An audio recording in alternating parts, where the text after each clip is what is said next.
जय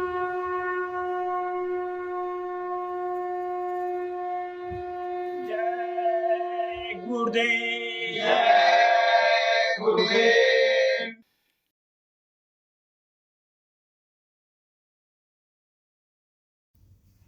जय गुरुदेव। जय गुरुदेव। सुन लो चतुर सुजान, निगुरे नहीं रहना। सुन लो चतुर सुजान, निगुरे नहीं रहना। निगुरे का नहीं कहीं ठिकाना। निगुरे का नहीं कहीं ठिकाना। 84 में आना जाना। 84 में आना जाना। पड़े नरक की खान, निगुरे नहीं रहना। पड़े नरक की खान, निगुरे नहीं रहना।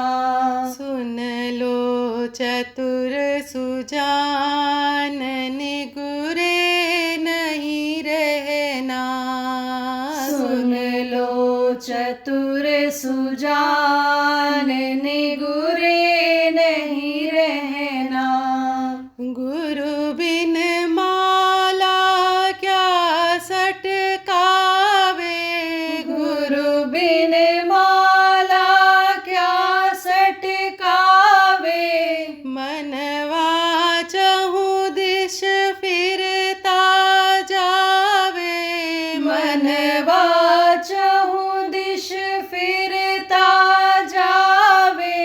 यम का बने मेहमान, निगुरे नहीं रहना।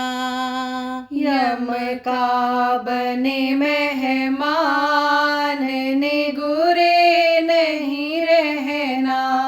सुन लो चतुर सुजान, निगुरे नहीं रहना। सुन लो चतुर सुजान, निगुरे नहीं रहना। हीरा जैसी सुंदर काया। हीरा जैसी सुंदर काया। हरि भजन बिन जन्म गवाया। हरि भजन बिन जन्म गवाया। कैसे हो कल्याण, निगुरे नहीं रहना। कैसे हो कल्याण, निगुरे नहीं रहना। सुन लो चतुर सुजान, निगुरे नहीं रहना। सुन लो चतुर सुजान, निगुरे नहीं रहना। निगुरा होता ही है कांधा। निगुरा होता ही कांधा। खूब करे संसार का धंधा। खूब करे संसार का धंधा। क्यों करता अभिमान, निगुरे नहीं रहना। क्यों करता अभिमान, निगुरे नहीं रहना। सुन लो चतुर सुजान, निगुरे नहीं रहना।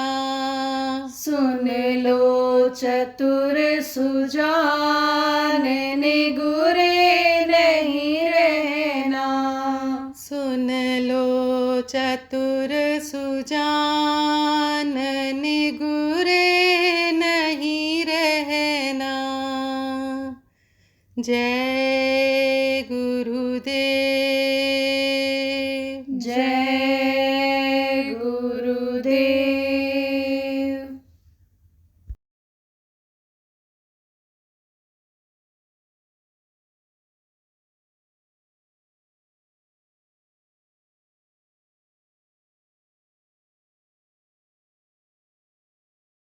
देखो प्रेम, तो आप पुराने लोग हो, अगर गुरु महाराज के सत्संग को बराबर सुनते रहे होंगे और गुरु महाराज के पास जाते रहे होंगे तो गुरु महाराज यानी समझो कि बहुत सारी बातों को इस तरह से बताए और सुनाए गुरु महाराज कि उन बातों को अगर बराबर याद रखें तो दुनिया में भी सुखी रहें और शरीर छूटने के बाद ये आत्मा भी सुख के सागर में पहुंच जाए। क्यों? क्योंकि गुरु महाराज त्रिकालदर्शी थे। त्रिकालदर्शी किसको कहते हैं? जो इस समय हो रहा है उसको भी देखते हैं, जानते हैं, पीछे जो हो गया उसको भी जानते हैं और आगे क्या होने वाला है उसको भी जानते हैं। गुरु महाराज पूरे संत थे। गुरु महाराज ही नहीं, जितने भी पूरे संत इस धरती पर आए सब त्रिकालदर्शी थे। वो इस तरह का अन्य लोगों को उपदेश किया करते थे समय समय पर, जैसे गुरु महाराज समय समय पर उपदेश किया करते थे, सत्संग सुनाया करते थे कि आगे क्या होने वाला है, कैसे होशियारी से रहना है, किस तरह से तुमको चलना है, सब जैसे बताते रहते थे। तो वो क्या था? लोगों को बताना, समझाना, आगाह करना, ये क्या था? ये त्रिकालदर्शिता थी। एक दृष्टांत और सुना दे। देखो, जब बराबर आदमी सुनता रहता है तब मन पर चोट पड़ती है, मन उसको सोचता है और मन जब सोचता है तब मन ढीला पड़ता है। अगर बातों को जैसे मैंने बताया याद रखा जाए तब यह मन आदमी को, इंसान को धोखा नहीं दे सकता है। तो एक महात्मा जी थे, गांव के बाहर रहते थे, उनके पास गांव के लोग आते जाते रहते थे और गांव वालों के जैसे भाव थे, जैसा प्रेम था, जैसे भक्ति थी, उनको उसी हिसाब से लाभ दिया करते थे। फायदा उनको उसी तरह से होता था। बर्तन जिनका जिस तरह का था उसी तरह से उसमें वो कोई चीज रखते थे, ऐसा रखते थे कि वो बेकार न चला जाए गंदा बर्तन। यही होता है कि सबके बर्तन एक जैसे नहीं होते हैं और उसमें सबके बर्तन जो साफ एक जैसे नहीं होते हैं, उसमें हर बर्तन में अगर वही चीज, अच्छी चीज रख दी जाए तो वो भी गंदा हो जाता है। इसीलिए लोग कहते हैं कि भाई हमको थोड़ा ही दिया, बांट रहे थे तो देखो किसी को पूरा चम्मच भर के दिया, हमको आधा ही चम्मच दिया है। लेकिन देने वाला एक किसको कितना देना चाहता है ये उस पर निर्भर करता है। तो सबको इसीलिए बराबर विश्वास नहीं होता है गुरु पर, महात्माओं पर, इसीलिए सबको विश्वास नहीं होता है क्योंकि एक जैसा पात्र रहता नहीं, तो एक जैसी चीज वो देते नहीं सबको, जो जैसा होता है उसको वैसा दे देते हैं। तो गांव वाले जाते रहते थे। क्या हुआ कि बीमारी आ गई। किसकी? ये पक्षियों की बीमारी, पशुओं की बीमारी आ गई। तो उसमें मुर्गियां जो थी वो सब मर गई। अब जो मुर्गी पाले हुए थे वो दुखी होकर के गए। जो नहीं भी जाते थे, मुर्गा खाने वाले, बकरा खाने वाले, भैंसा खाने वाले, ये सच्चे महात्माओं से दूर रहते हैं क्योंकि वो उसको छुड़वाते हैं। छुड़वाएंगे नहीं तो उनकी बुद्धि सही नहीं रही, उनका मन कैसा हो जाएगा? क्रूर हो जाएगा। क्रूर किसको कहते हैं? सजा देने वाला, जिसके अंदर दया नहीं रहती है, समझो, और जो हिंसा हत्या ही करता है, मन बना लेता है उसका उसी तरह का, उसको क्रूर कहते हैं। तो उनकी बुद्धि क्रूर हो जाती है तो वो जल्दी ऐसे महात्माओं को, संतों को नहीं पसंद करते। वो तो ऐसे को खोजते हैं कि जो कहता है ठीक है कोई बात नहीं, खाते पीते रहो, और तुमको हम शिव जी का मंत्र दे देंगे, वो भी गांजा पीते थे, भांग खाते थे, तो कोई बात नहीं है, गंजेड़ी हो, भंगेड़ी हो, शराबी हो, कोई भी हो, तुम्हारा कान फूंक देंगे, कंठी बांध देंगे, कोई दिक्कत नहीं है, तुम्हारे लिए तो हम बाईपास रास्ता निकाल देंगे। लेकिन जिनको असलियत मालूम होती है, जो सच्चे महात्मा होते हैं, वो इससे समझौता नहीं करते हैं, वो कोई चेला नहीं बनाते हैं, वो कोई अपना आदमी नहीं बनाते हैं, वो तो अपने गुरु का आदमी बनाते हैं, वो तो प्रभु के प्रति प्रेम पैदा करते हैं। उनको इसकी फिक्र नहीं रहती है। फिक्र उनको किस बात की रहती है कि जीव को किसी भी तरह से भटकने से बचाया जाए, समझाया जाए, इसलिए वो अनेक कदम आगे कोई भी इस तरह का बढ़ाते हैं कि जिससे मान लो किसी को तकलीफ ही क्यों ना हो जाए। मांसाहारियों के मुंह पर अगर कहो मांस नहीं खाना, मछली नहीं खाना है, लेकिन भगवान से हम तुमको मिला देंगे या मरने के बाद तुमको नर्क जाना पड़ेगा, तो उसको अच्छा लगेगा? कहेगा कोई बात नहीं, नर्क जाएंगे तब जाएंगे, अभी तो स्वामी धन धाम शरीर है, शरीर ही सब कुछ है, बड़े भाग्य मनुष्य तन पावा, बड़े भाग्य मिला है यह मनुष्य शरीर, तो अब क्यों खाना पीना छोड़े, मनुष्य शरीर मिल गया तब तो खाना पीना है यही चीजों। ऐसे ही आप ये समझो प्रेमियों कि कम जाते थे कौन, जो मुर्गा पाले हुए थे, लेकिन जब आफत आई, मुर्गा मरने लगा, लोगों ने कहा भाई बाबा जो है वो तकलीफ दूर करते हैं लोगों की, बाबा के पास जब से हम जाने लगे तब से हमको बड़ा आराम मिल गया। ये सब सुना करता था, लेकिन अब जाता कैसे जाता, क्योंकि बुद्धि खराब थी, सोचता सुनता तो सब था पड़ोसी के पास बैठता भी था रात को या सुबह जब आग जलती थी वहां बैठता भी था, सुनता भी था, लेकिन हिम्मत नहीं करता था जाने।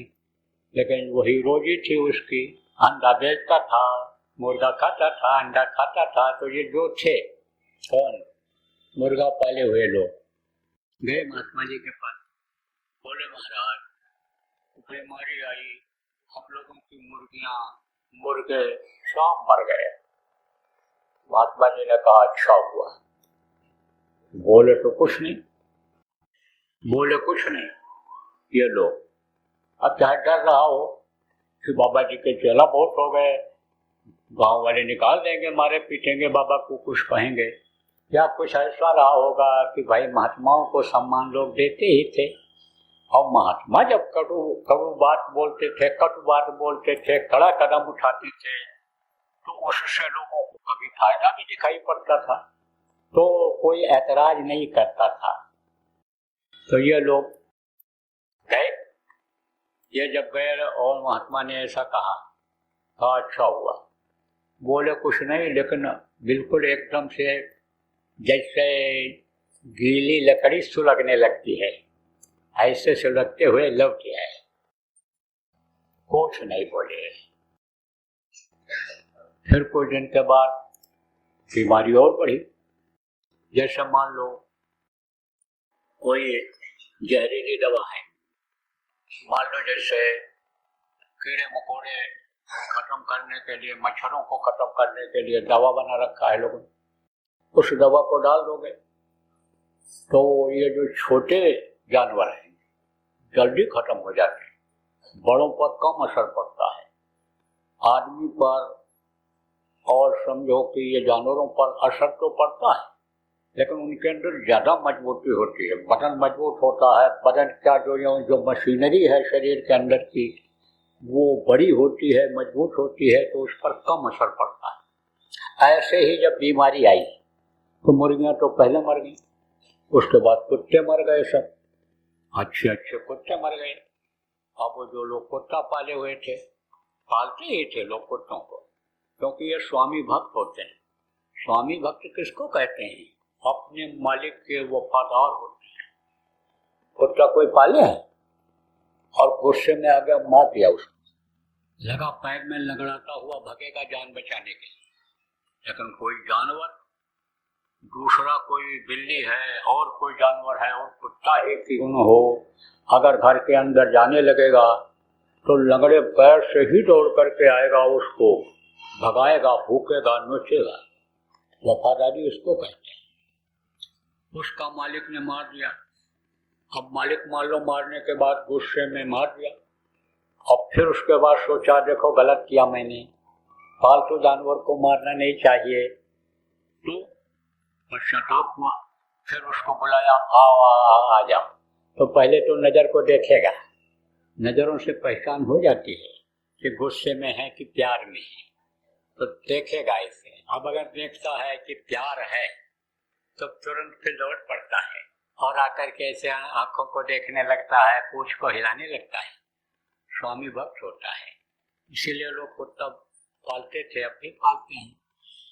तो कुत्ते मर गए अच्छे अच्छे, तो जिनके कुत्ते मरे तो लोग महात्मा जी के पास गए और कहा महाराज कुत्ते मर गए, ये गांव के ऊपर क्या आफत आ गई, पहले मुर्गियां मरी, उसके बाद में अब कुत्ते मर गए, महाराज कुछ दया करो, कृपा करो, तकलीफ को दूर करो। महाराज कुत्ते मर गए। बोले अच्छा हुआ। अब वो लोग भी ऐसे ही सुलगते हुए चले आए, वो भी कुछ नहीं बोले। कुछ दिन के बाद क्या हुआ, आई आंधी, और आंधी आई तो छप्पर उड़ गया, लोगों छप्पर ऊपर से आ गया नीचे जमीन में। जान बचाने के लिए तो लोग भागे, जब छप्पर गिरने लगे घर गिरने लगा, और उसके बाद में जब वो छप्पर नीचे गिरा तो उस समय पर ये माचिस लाइटर था, जिससे समय पर गैस जलाते हो, जिससे चूल्हा जलाती हो बच्चियों, ये माचिस वगैरह उस समय नहीं थी। तो उस समय लोग क्या करते थे, आग एक बार ले आते मांग करके किसी के यहाँ से, तो उस पर भोजन बनाते और उसी के अंदर कंडा राख में डाल देते थे, वो बराबर अंदर में आग बना रहता था। तो वो कंडे नीचे पड़े हुए थे, जब छप्पर गिरा उसके ऊपर से तो समझो कि उसमें धुआं उठा, और धुआं उठा तो वो छप्पर जलने लग गए। और आंधी के बाद ज्यादातर ये होता है कि पानी की बरसात होने लग जाती है, तो पानी की बरसात हो गई। अब आप ये समझो कि छप्पर जला और बरसात हो गई। तो अब आप ये समझो कि कहते हैं कि जब वो भगवान देता है तो छप्पर फाड़ के देता है, और लेता है तो झाड़ू से बुहार के ले लेता है। हाँ, वो कुछ नहीं बचा कि वो कोई उसका कोई जो है ठाट जो बनाते हो छप्पर का, बांस जो लगाते हो, रस्सी जो बांधते हो, दोबारा जब छाते हो तो वही बांस काम आ जाता है, वही रस्सी काम आ जाती है, सब जल गई, कुछ नहीं। अब आप ये समझो कि गाँव वाले गए और बाबा के यहाँ डेरा डाल दिया, और सब यही कहने लगे त्राहिमाम त्राहिमाम त्राहिमाम, महाराज आप देखो, आप भगवान के भगत हो, आप भगवान के उपासक हो, पूजा करते हो, भगवान के बारे में आप बताते हो, आप हमारे ऊपर दया करो, आप कृपा करो। महाराज गांव सब खत्म हो गया, गांव वालों के पास कुछ नहीं बचा, छोटे छोटे बच्चे देखो ये बेघर हो गए, कुछ नहीं बचा। बोले अच्छा हुआ। अब आप समझो कि उठ करके चल दिए। बोले बाबा लोग पागल हो ही जाते हैं, कहते हैं कि इनका दिमाग खराब हो जाता है। बाबा लोग ये उल्टी ही बात बोलते हैं। कबीर साहब भी बोलते थे बरसे कंबल भीगे पानी, वो भी ऐसे बोलते थे कि चलती को गाड़ी कहें बना दूध को खोया। तो समझो कि वो दुनियादारों कहते थे, महात्मा दुनियादारों को कहते हैं कि ये बेवकूफ हैं, हम दुनियादार महात्माओं को कहते हैं ये बेवकूफ हैं जानकार। तो समझो कहा उन्होंने, गांव वालों ने कहा अरे चलो कुछ नहीं, लेकिन कुछ समझदार लोग थे। समझदार किसको कहते हैं, जिंदगी में जिनको ज्यादा अनुभव हो जाता है जीने का, ज्यादा समय तक रहते हैं, सबके बीच में रहते हैं, जिनकी सोच समझ अच्छी होती है, उनका दिल दिमाग बुद्धि उनकी अलग हो जाती है लोगों से। तो लोगों ने कहा भाई महात्माओं के बातों में कुछ बात होती है, जो केले के पात के बात बात में बात, क्यों संतों के बात बात में बात। भाई ऐसे न चल दो, नाराज हो करके बैठे रहे कुछ लोग। और महात्मा भी कुछ नहीं बोल रहे हैं, अपना बैठे हुए हैं, वो भी बैठे।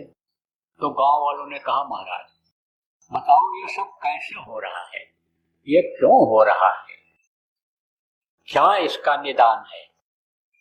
तो महात्मा ने कहा, अच्छा आज आप और रुक जाओ, और कल जब आपके समझ में नहीं आएगा तब आपको हम समझा देंगे, जाओ बाप। और महात्मा अपना उठ करके अपनी कुटिया में चले गए। गांव वाले चले आए, तो अब न तो कुछ खाने को है न सोने की जगह है, कहाँ से नींद आएगी।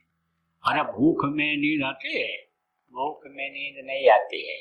तो भूख है, और वो जो बढ़िया बिस्तर पर सोते थे वो बिस्तर कहाँ। ऐसे ही बैठ करके कुछ लोग रात गुजारने लगे, कुछ लेट करके गुजारने लग गए।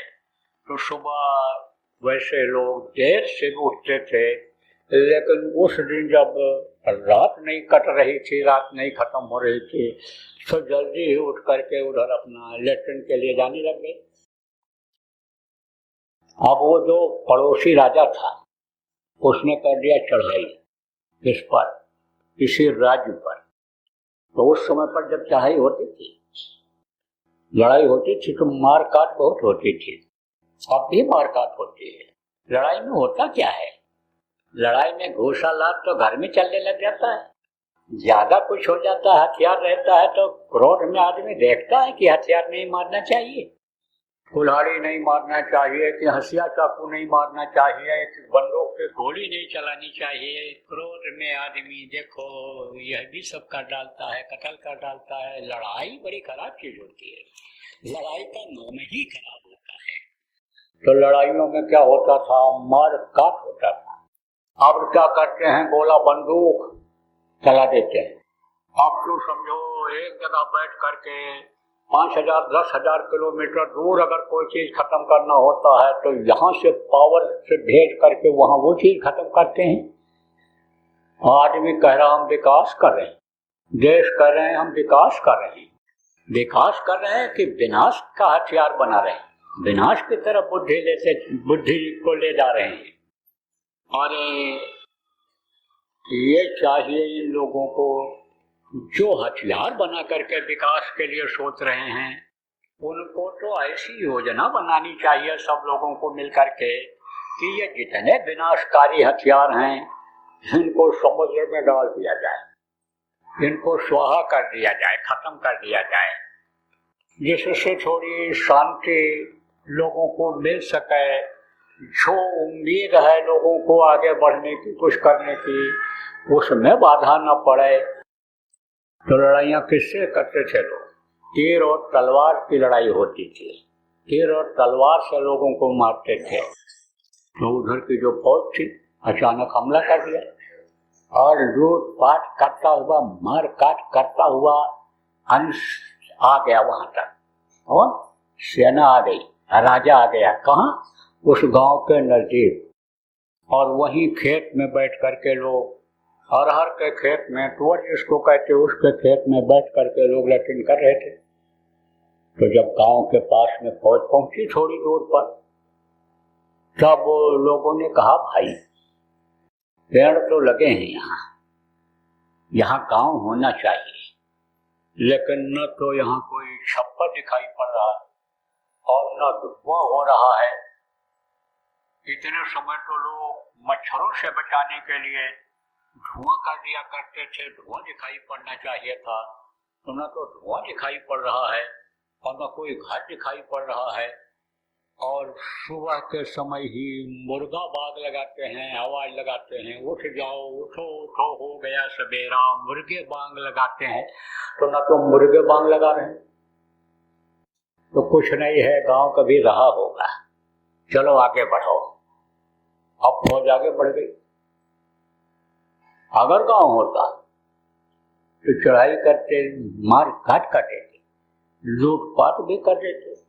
और सोना, ये जो धातु होता है, चाहे लोहा हो चाहे सोना हो, इसमें जब आग लगती है तो कुछ न कुछ बच जाता है, कुछ मिल जाता है। तो वो जो राख हो गई थी उसको खोजते तो सोना चांदी का जो गहना था वो कुछ लोगों को मिल गया होगा। लेकिन अगर ये लूट करके लेकर के जाते तो कुछ न मिलता। और मार काट देते, जान चली जाती, धन चला जाए, आपके समझो धन फिर वापस आ जाता है। लेकिन जान चली जाए तो जान फिर वापस आती है, कोई ला सकता है? तब लोगों के समझ में आया कि जो गुरु कहें करो तुम सोई, मन के कहो करो मत कोई, मन के खुराफात में मत पड़ो, मन जो चाहे उस चीज को मत करो। तो मन उनका अरे समझो खराब हो गया था लोगों का, लेकिन फिर संतुष्ट हो गया गांव वालों, और फिर गए महात्मा के चरणों में गिरे और बोले महाराज आप लोगों ने हम लोगों की जान बचाई, आपकी दया हो गई, आप यहाँ रहते थे, आपकी दया से ऐसा हो गया, हमको छोटे में ही कम में ही छुटकारा मिल गया, जान बची लाखों पाए, कहते न लौट के बुद्धू घर को आए। फिर वो आ गए उसी जगह पर, बोले महाराज आप बताओ जो गया वो गया, जो नुकसान हुआ सो तो हुआ, अब कैसे नुकसान से बचेंगे, अब कैसे हमारा काम बनेगा, कैसे बच्चों की तरक्की होगी, आपके पास तो सारा उपाय है, अब आप बताओ। तो महात्मा का काम क्या होता है? महात्माओं का काम उपदेश करना। महात्माओं का काम क्या होता है कि सभी सुखी रहें, सभी को भोजन मिल जाए खाने भर को, सबके तन पर कपड़ा आ जाए, रहने की जगह हो जाए, और जो जिस स्तर का है उसको सम्मान इज्जत मिल जाए। महात्माओं का तो यही काम होता है। सब लोग उपाय जब बता दिए तो फिर संपन्न हो गए, लोग कमा लिए। धन कमाने का तरीका होता है, मान सम्मान पाने का तरीका होता है, और जब छोटे स्तर से आदमी काम करता है तो वही तरक्की कर जाता है। जब एकदम से कोई चीज पाने की इच्छा करता है आदमी तो वही गिर जाता है, अनुभव होता नहीं है। बिजनेस व्यापार कर लिया, कोई मिल गया ऐसा कर लो और वैसा कर लिया तो नुकसान हो जाता है, और धीरे धीरे आगे बढ़ता है तो धन भी मिल जाता है, मान सम्मान भी मिल जाता है, परमार्थ भी आगे मिल जाता है। भजन ध्यान इसीलिए तो कहा जाता है कि बराबर करते रहो, आदत डाले रहो। धीरे धीरे अगर लगे रहोगे, करते रहोगे तो धीरे धीरे आगे बढ़ जाओगे। सारे धीरे धीरे रे मना, धीरे ही सब हो, और माली सींचे बाग को यदि तो आए फल होए। अब अगर आप सिंचाई नहीं करोगे बगीचे का, बगीचा फल देगा? नहीं देगा। लेकिन तुरंत सिंचाई करो और तुरंत कहो हमको फल दे दे, कैसे दे पाएगा? कैसे देगा बताओ? समय आएगा तब फल आएगा, लेकिन सिंचाई करते रहो, गुड़ाई करते रहो, ऐसे ही सुमिरन ध्यान भजन बराबर करते रहो।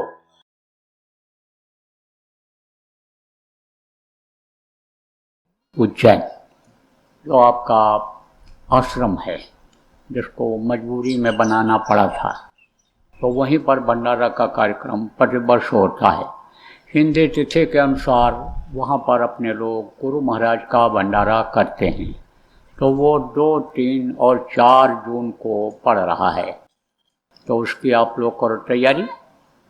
आप लोग जो आते हो वो तो आते ही हो, लेकिन जो लोग नहीं आते हैं या जो नए लोग हैं, इनको भी आप प्रेमियों सम्मान के साथ इज्जत के साथ लाओ और अपने साथ रखो। उनको भी सत्संग सुनवाओ, उनको भी आप अपने ही हाथों से प्रसाद लेकर खाने के लिए प्रेरणा दो। वो लोग भी अपने बच्चों के लिए अपने हाथ से प्रसाद लेकर के हमें बच्चों को खिलाऊं। आपको मालूम है पुराने लोगों को कि भंडारे का प्रसाद फलदायी होता है, हर तरह से फायदा करता है, इसलिए कार्यक्रम भंडारे का तो छोड़ना ही नहीं चाहिए।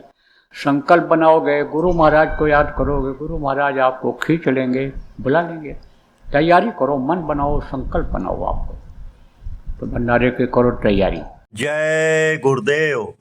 सरकारी व गैर सरकारी अनुदान के लिए बिना सत्संगियों के सहयोग द्वारा जनहित के कार्यों में लगी हुई बाबा जय गुरुदेव धर्म विकास संस्था का मुख्यालय पिंगलेश्वर रेलवे स्टेशन के सामने मक्सी रोड, उज्जैन, मध्य प्रदेश में है। यहाँ पर सत्संग व नामदान का कार्यक्रम होता रहता है। अतः आप श्रोताओं से अनुरोध है कि बाबा उमाकांत जी महाराज के आश्रम उज्जैन एक बार परिवार सहित जरूर पधारिएगा। आपके सुझाव के लिए व्हाट्सएप नंबर 9575600700। जय गुरुदेव, जय गुरुदेव।